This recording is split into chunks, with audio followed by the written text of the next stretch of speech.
Welcome to question hour. నేను సోనియా. పశ్చిమాసియా war ప్రభావం చమురు ఉత్పత్తులు రవాణాపై పడింది. దీంతో ప్రపంచంలో ఆయిల్ మంట మండుతోంది. ముడి చమురు ధరలు భారీగా పెరిగాయి. అంతర్జాతీయ మార్కెట్లో క్రూడ్ ఆయిల్ ధర బ్యారెల్కు $116 మార్కును దాటింది. గడిచిన 3.5 ఏళ్లలో చమురు ధరలు ఈ స్థాయికి చేరుకోవడం ఇదే తొలిసారి. చమురు మంటతో ఆసియా మార్కెట్లపై పడి భారీ నష్టాల్లో ట్రేడ్ అవుతున్నాయి. అంతర్జాతీయ ప్రమాణంగా భావించే బ్యారెల్ బ్రెంట్ క్రూడ్ ధర $116కు చేరింది. మొన్న ముగింపు ధర $93తో పోలిస్తే 25% పెరిగింది. టాప్ లెవెల్ని టచ్ చేసిన ముడి చమురు ధరలు బ్యారెల్కు $119.45 గరిష్ట స్థాయికి చేరింది. అమెరికా చమురు ధరలకు బెంచ్ మార్కుగా ఉన్న వెస్ట్ టెక్సాస్ ఇంటర్మీడియట్ ధర $114 వద్ద ట్రేడ్ అయింది. ఇది ఇలా కొనసాగితే రానున్న కాలంలో $150 స్థాయికి చేరుకోవచ్చని నిపుణులు హెచ్చరిస్తున్నారు. గత వారం అమెరికా ముడి చమురు ధరలు 36% పెరగగా, అదే సమయంలో బ్రెంచ్ క్రూడ్ ధరలు 28% వరకు పెరిగాయి. ఇక మరోవైపు ఇరాన్ అణుముప్పును తొలగిస్తే పెరిగిన చమురు ధరలు పెద్ద సమస్య కాదని అమెరికా అధ్యక్షుడు డొనాల్డ్ ట్రంప్ అన్నారు.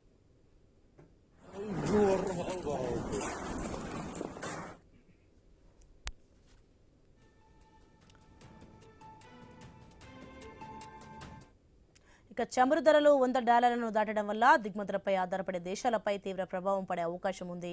ముఖ్యంగా భారత్ వంటి దేశాలకు పెద్ద సవాల్గా మారుతుందంటున్నారు విశ్లేషకులు. భారత్ తన చమురు అవసరాలలో దాదాపు 85% దిగుమతులపైనే ఆధారపడుతుంది. ముడి చమురు ధరలు పెరిగితే దేశంలో పెట్రోల్, డీజిల్, ఎల్పీజీ ధరలు కూడా పెరిగే అవకాశం ఉంది. ఇప్పటికే కేంద్రం ఎల్పీజీ ధరలను భారీగా పెంచింది. దీంతో రవాణా ఖర్చులు పెరగడంతో పాటు నిత్యావసర వస్తువుల ధరలు కూడా అధికమయ్యే అవకాశం ఉంది. ఇది ద్రవ్యోల్బణం పెరగడానికి కారణమై సామాన్య ప్రజలపై ఆర్థిక భారాన్ని పెంచుతుందన్న ఆందోళన వ్యక్తమవుతోంది.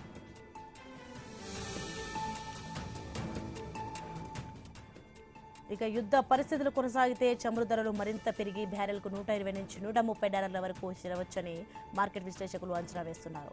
ఈ పరిస్థితుల్లో భారత్ తన వ్యూహాత్మక చమురు నిల్వలను వినియోగించుకోవడం లేదా ఇతర దేశాల నుంచి ప్రత్యామ్నాయ సరఫరా మార్గాలను అన్వేషించాల్సి రావచ్చంటున్నారు. ఇక ఇప్పటికే భారత్లో పెట్రోల్ మండలు ఉన్నాయి. ఇక్కడ లీటర్ పెట్రోల్ ధర $110గా ఉంది. అలాగే డీజిల్ ధర సుమారు $90గా ఉంది. భారత ప్రభుత్వం తమ వద్ద ఆయిల్ నిల్వలు ఉన్నాయని మొదటి నుంచి చెప్పుకుంటూ వస్తోంది. ప్రస్తుతం ధరల పెరుగుదల లేదు. ఈ యుద్ధం అలాగే కొనసాగి హర్మూజ్ జలసంధి మూసుంటే మాత్రం భారత్లో క్రూడ్ ఆయిల్ నిల్వలు తగ్గిపోయే అవకాశం ఉంది. దీంతో ఇండియాలో కూడా పెట్రోల్, డీజిల్ ధరలు పెరిగేందుకు అవకాశం ఉంది.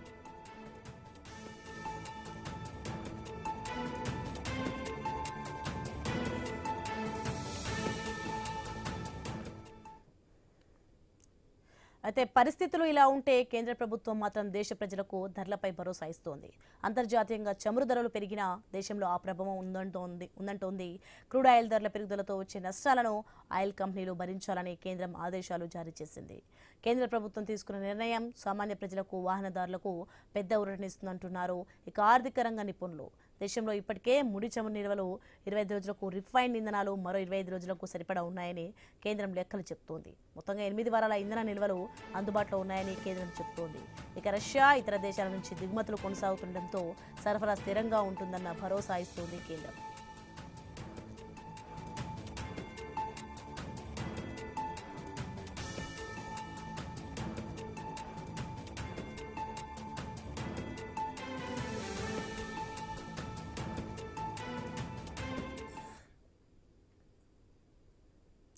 ఇక కేంద్రం వ్యూహం వార్ క్రైసిస్లో వర్కౌట్ అవుతుందా? కంపెనీలు నష్టాలను ఎన్ని రోజులు భరిస్తాయి? యుద్ధం కొనసాగితే పరిస్థితి ఏంటి? చమురు నిల్వలు తగ్గిపోయే ప్రమాదం ఉందా? పెట్రోల్ ధరలకు రెక్కలొస్తాయా? కేంద్రం ఎలాంటి ప్రత్యామ్నాయాలను చేస్తుంది? కేంద్రం ఏ దేశాలతో చర్చలు జరుపుతోంది? రష్యా నుంచి మరింత చమురు దిగుమతి పెంచుతుందా? మార్కెట్లో ఎల్పీజీ వెయిటింగ్ లిస్ట్ పెరిగిందా? గ్యాస్ నిల్వలు ఎంతవరకు సరిపోతాయా?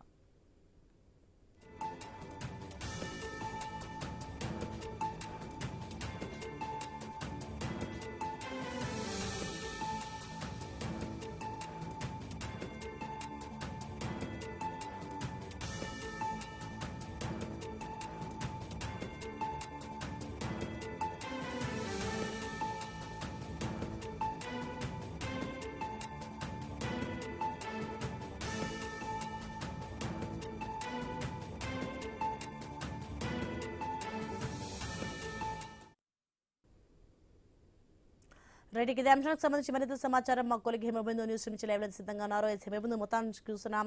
వార్తో చమురు ఉత్పత్తి రవాణా అయితే, వార్ ఎఫెక్ట్తో అయితే చమురు ఉత్పత్తి రవాణా, అలాగే ప్రపంచంలో ఆయిల్ ధరలు కూడా పెరుగుతున్నాయి. ఏంటి దీనికి సంబంధించిన అప్డేట్స్ ఏంటి?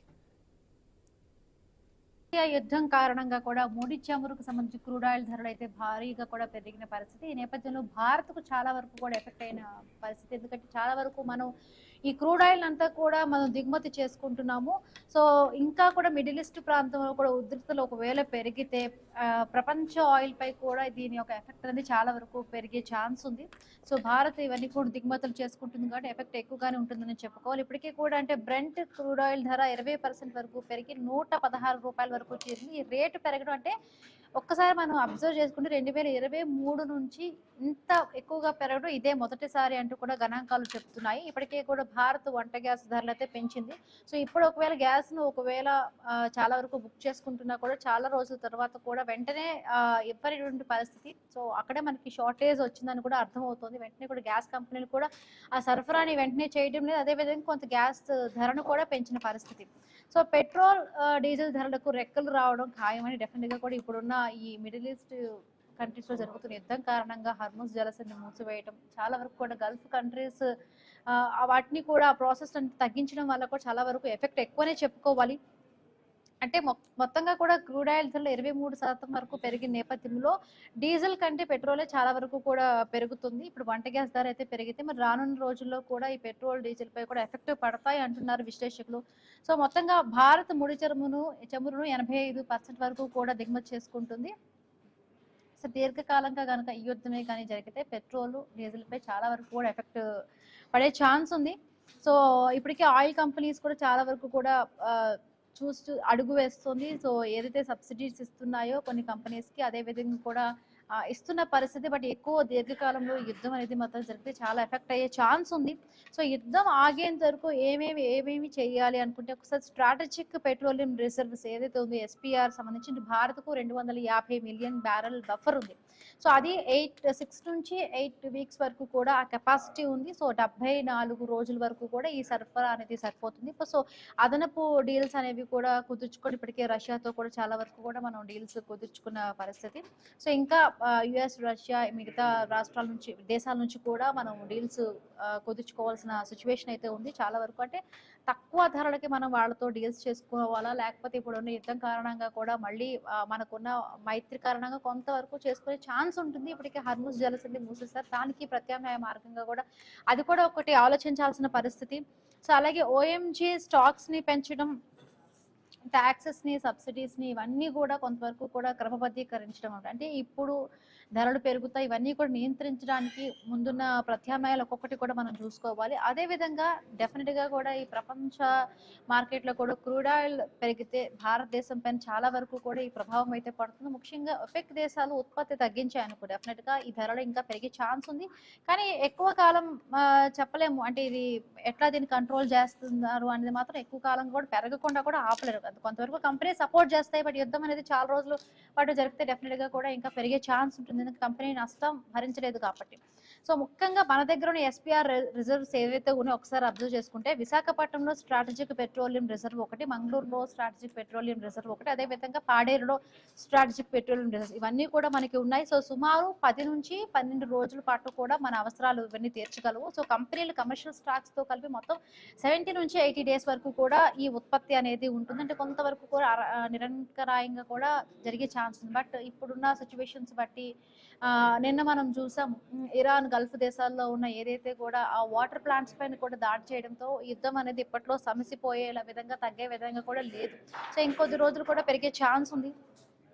సో దీర్ఘకాలంగా కూడా అంటే వంట గ్యాస్ కు సంబంధించి కూడా ఇప్పటికే, ఎందుకంటే ప్రతి ఇంట్లో కూడా గ్యాస్ అనేది చాలా వరకు ఇంపార్టెంట్. ఒక పెట్రోల్ ఎంత వెళ్ళడానికి ఎంత ఇంపార్టెంటో మనం ఏ పని అయినా చేయాలన్నప్పుడు ఇంట్లో వంట గ్యాస్ అనేది చాలా వరకు ఇంపార్టెంట్. సో వంట గ్యాస్ కొరత లేకుండా కూడా అసలు ప్రభుత్వం ఎటువంటి చర్యలు తీసుకుంటుంది, ఇప్పటి వరకు మన దగ్గర ఉన్న నిల్వలు ఎన్ని రోజుల వరకు కూడా సరిపోతాయి, చాలా వరకు ఉన్న క్వశ్చన్స్. ముఖ్యంగా మనం అంటే భారత్ ఇంకా ప్రత్యామ్నాయ మార్గాలు ఏ విధంగా ఎంచుకుంటుంది, ఇప్పటికే రష్యాతో అంటే ఏ ఇతర దేశాల నుంచి కూడా దిగుమతులు చేసుకునే కంట్రీస్ పరంగా అబ్జర్వ్ చేస్తే రష్యా నుంచి, యునైటెడ్ స్టేట్స్ నుంచి, అదే బ్రెజిల్, నైజీరియా అంటే వీళ్ళ దగ్గర నుంచి తక్కువ ధరకి ఈ క్రూడ్ ఆయిల్ అనేది దిగుమతి చేసుకునే దిశగా కూడా భారత్ అయితే అడుగులు వేస్తుంది. సో ప్రభుత్వం చెప్పే ఇప్పుడు ఈ స్ట్రాటజిక్ లెక్కలు ఇవన్నీ కూడా ఎంతవరకు సరిపోతాయి, నిజంగా కూడా ఈ ఆర్థిక మాంద్యం ఇంకా కొద్ది రోజులు ఇదే కంటిన్యూ జరిగితే ఆర్థిక మాంద్యం తట్టుకోవడానికి భారత్ ఎటువంటి చర్యలతో ముందుకు పెడుతుంది. సో మాట్లాడదాం, మనతో పాటు జాయిన్ అయ్యారు గెస్ట్లు. బండారు రామ్మోహన్ రావు గారు విశ్లేషకులు జాయిన్ అయ్యారు. నమస్తే సార్.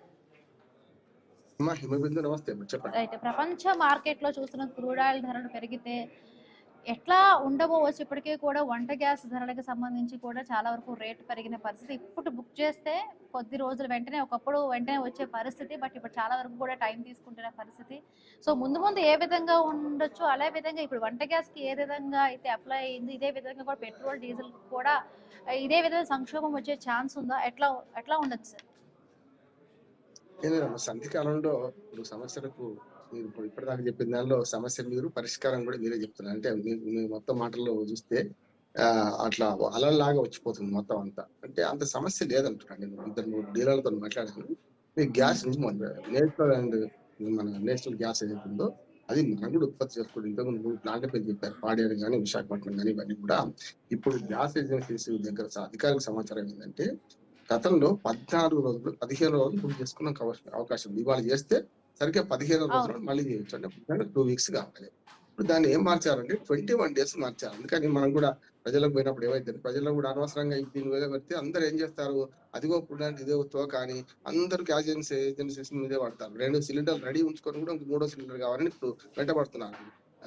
డీలర్స్ ఏదో చెప్తున్నారు, సార్ అంత సంక్షోభం లేదు, 60 రూపాయలు పెరిగింది. దానికి కారణం ఏంటంటే మీరు ఇంతకుముందు చెప్పారు కదా హేమంత్ గారు, 90 రోజుల బఫర్ స్టాక్స్ మనకి ఏముంటాయి, ఓన్లీ పెట్రోల్ డీజిల్ మాత్రమే. అంటే ముడి చమురు 90 రోజుల మనకు శుద్ధి చేసిన ముడి చమురు ఏదైతే ఉందో అది 90 రోజుల బఫర్ స్టాక్స్ ఉన్నాయి మనకి ఇప్పటికి కూడా.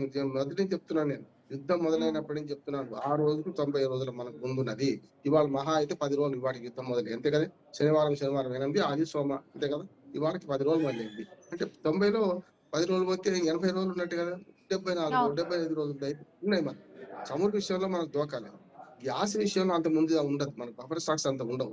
1 month 2 months కంటే ఎక్కువ ఉండదు, మాక్సిమం 2 months కంటే ఎక్కువ ఉండదు. కనుక దీన్ని బట్టి మనకు అర్థమైంది ఏంటంటే గ్యాస్ లో డీలర్ల సమాచారం మేరకు 2 వారాల నుంచి 3 వారాలకు పెంచింది. ఏమని? సరఫరా కాదు, బుకింగ్ పెంచారు. కానీ సరఫరా మాత్రం ఇప్పుడైనా 24 hours లోపల సప్లై చేయాలని రూల్ ఉంది. అది బట్టి కొనసాగుతుంది. కానీ ఏంటంటే బుక్ చేయడం ఆప్తి ఏమైతుంది, కొంచెం వయసులు పడ 4 రోజులు వెసులు పడ దొరికింది కదా వీళ్ళకు. 14 రోజులకి మళ్ళీ 15 రోజులకి మళ్ళీ ఒకసారి బుక్ చేసే బదులు 21 రోజులకు, అంటే 4 రోజులు పొడిగించుకున్నాం రకంగా. బుకింగ్ మాత్రమే, సరఫరా మాత్రం 24 hours కే జరుగుతుంది. 60 రూపీస్ పెంచింది, అంతకనే ఏం లేదు. రెండోది ఏంటంటే సబ్సిడీ సిలిండర్ల మీద 60 రూపాయలు కూడా పెరగలే ఇంకా. చూడండి, గవర్నమెంట్ సబ్సిడీ ఇచ్చేది 300 రూపాయలు సబ్సిడీ ఇస్తుంది కదా కొన్నిటి మీద, కేంద్ర ప్రభుత్వం అవి అట్లాగే ఉన్నాయి. అట్లాగే రాష్ట్ర ప్రభుత్వం 500 రూపాయలు సబ్సిడీ ఇస్తున్నది. మనకు తెలంగాణ రాష్ట్ర ప్రభుత్వం కూడా కొందరికి కరెంటు ఎట్లాగూ మాఫీ చేసిందో 200 యూనిట్లకు, ఈ గ్యాస్ కూడా 500 రూపాయలు సబ్సిడీ ఇస్తున్నది. అవి అమలవుతుందా లేదా తర్వాత సంగతి. మొదలు మాత్రం వాళ్ళ డబ్బులు మొదలు కట్టడం, తర్వాత స్టేట్ గవర్నమెంట్ వాళ్ళ ఖాతాలో వేస్తూ ఉంటుంది. దానిలో దోకాలేదు కదా.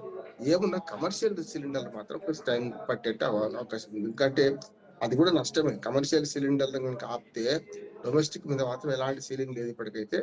కమర్షియల్ సిలిండర్లు ఆపితే ఏంటంటే పెద్ద పెద్ద హోటళ్లు ఇవన్నీ కొంచెం నష్టపోయే ప్రమాదం ఉన్నాయి. రెండోది, పెద్ద పెద్ద హోటల్ పక్కన పెడితే వీధి పక్కన వీధుల్లో కానీ మన స్ట్రీట్ కదా వాళ్ళకి కష్టం అవుతుంది. ఎందుకంటే వాళ్ళు కమర్షియల్ సిలిండర్లే వాళ్ళకి తప్పదు. ఇంకా డొమెస్టిక్ సిలిండర్లు వాడితే బహిరంగంగా ఉంటారు. ఇప్పుడు థ్యాంక్ యూ సో మచ్ అండి బండారు రామ్మోహన్ రావు గారు డ్రైవ్ లో పాల్గొన్నందుకు.